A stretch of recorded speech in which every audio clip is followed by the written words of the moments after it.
अस्सलाम वालेकुम एस्पायरेंट्स। आज हमारा टॉपिक सोशियोलॉजी में टॉपिक नंबर 3 है सोसाइटी।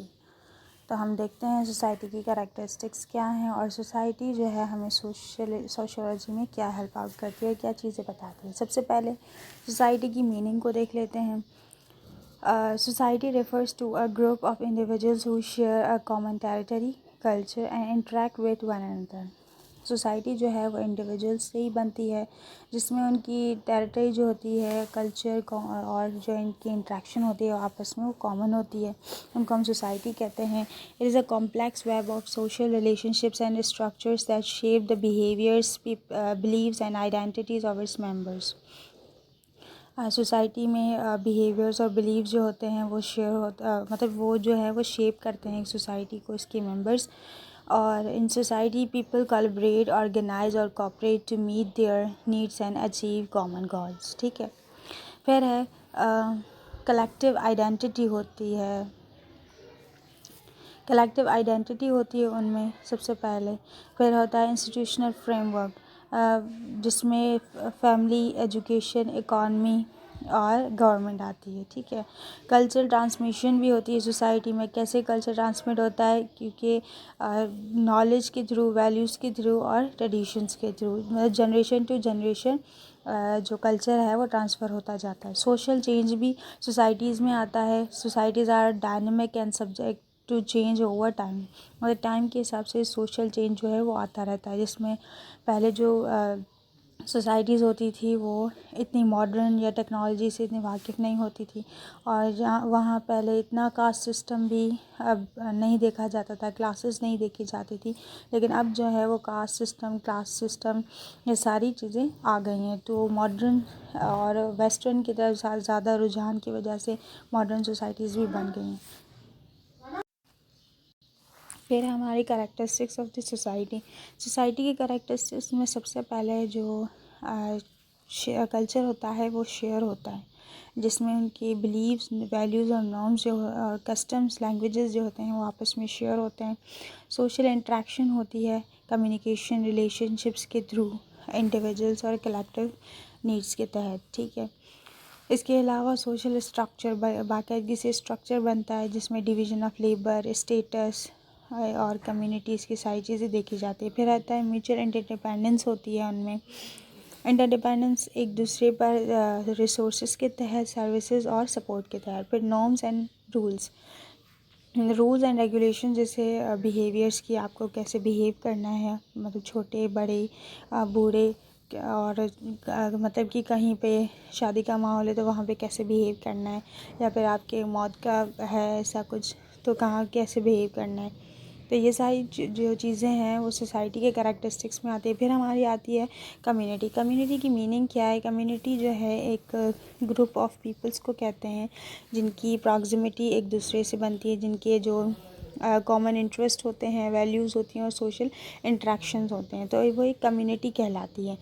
और it is a smaller localised social unit within a large society where individuals come together to support one another and collaborate for mutual benefits। मतलब एक दूसरे के बेनिफिट्स के लिए वो आपस में कोलैबोरेट करते हैं, एक दूसरे को सपोर्ट करते हैं। फिर आता है कैरेक्टरिस्टिक्स कम्युनिटी की कैरेक्टरिस्टिक्स में सबसे पहले जोग्राफिकल प्रॉक्सिमिटी होती है और सोशल इंट्रैक्शंस होते हैं। जोग्राफिकल में जो है वो मतलब कि एक दूसरे के नेबर्स होते हैं, विलेजेस होते हैं और टाउन्स होते हैं, उनको हम जोग्राफिकल कम्युनिटी भी कह सकते हैं। फिर है जो सोशल इंट्रैक्शंस जो होते हैं वो सेम ही कि सेंस ऑफ फैमिलियरिटी और कनेक्शंस जो आपस में उनके होते हैं, उन पे उनकी सोशल इंट्रैक्शंस होती हैं। फिर इनके अलावा शेयर्ड इंटरेस्ट और वैल्यूज़ होती हैं उनकी आपस में, और सेंस ऑफ बिलोंगिंग का होता है इससे कि हम एक दूसरे को सपोर्ट करें, क्योंकि हम एक दूसरे के बिलोंगिंग्स हैं। एक अच्छा सा इन्वायरमेंट बन जाता है। म्यूचुअल सपोर्ट भी कम्युनिटी में करते हैं, जिसमें मतलब कि असिस्टेंस प्रोवाइड करते हैं, रिसोर्सेज और इमोशनल कभी कभार हेल्प प्रोवाइड करते हैं। ठीक है। सोशल नॉर्म्स भी सेम ही है, बिहेवियर और इंट्रैक्शंस। फिर शेयर्ड रिसोर्सेज, फिर कॉपरेशन और कोलैबोरेशन भी आपस में होती है, क्योंकि उनके जो गोल्स होते हैं वो सेम ही होते हैं। और कल्चरल आइडेंटिटी जो है उनके ट्रेडिशंस, हिस्ट्री और लोकल कस्टम्स के तहत उनकी कल्चरल आइडेंटिटी सेम होती है। इंडिविजुअल और सोसाइटी जो है उनके दरमियान कैसा रिलेशन है? इंडिविजुअल सोसाइटी में ऐसा रिलेशन है जैसे कि एक दूसरे पे, एक तो वो इंटरडिपेंडेंसी होती है उनकी कि एक दूसरे पर सोसाइटी, इंडिविजुअल जो है वो सोसाइटी के बगैर बन नहीं सकती, और जो इंडिविजुअल सोसाइटी के बगैर रह नहीं सकता, और सोसाइटी जो है वो इंडिविजुअल के ग्रुप के अलावा बन नहीं सकती। सोशलाइजेशन भी इंडिविजुअल्स के थ्रू ही होती है। शेपिंग इंडिविजुअल आइडेंटिटी, इंडिविजुअल की एक आइडेंटिटी को कैसा बंधा है, उसका बिहेवियर कैसा है, वो भी हमें सोसाइटी बताती है। कलेक्टिव बिहेवियर हम सबसे पूछते हैं कि इसका वैसे सबके साथ कैसा बिहेव है, ठीक है। एक इंडिविजुअल और इनके रिलेशनशिप्स की बात हो रही है, तो सोशल इंस्टीट्यूशंस भी जो होते हैं जो सोसाइटी को बनाने में काम आते हैं, वो भी एक इंडिविजुअल पर ही डिपेंड करते हैं कि वो जो है कैसा काम करता है। फिर कलेक्टिव उस पर कैसे वो एक दूसरे की हेल्प करते हैं। Social norms and values, individual agency और चेंज भी, और फिर है कॉन्फ्लिक्ट और कंसेंसस जो होता है वो भी इन्हीं के बेसिस पे होता है। दो थ्योरीज़ हैं, relationship of man and society, या इंडिविजुअल एंड सोसाइटी भी आप कह सकते हैं। सबसे पहले जो है वो है द सोशल कॉन्ट्रैक्ट थ्योरी, जिसमें एक हाइपोथेटिकल कॉन्ट्रैक्ट होता है।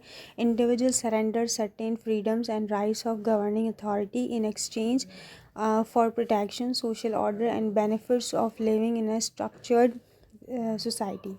मतलब एक सोसाइटी में एक सोशल कॉन्ट्रैक्ट होता है जिसमें हम एक दूसरे को प्रोटेक्ट करते हैं, सोशल ऑर्डर को मेंटेन करते हैं और एक दूसरे के बेनिफिट्स के लिए काम करते हैं। एक ऑर्गेनाइज थ्योरी जो है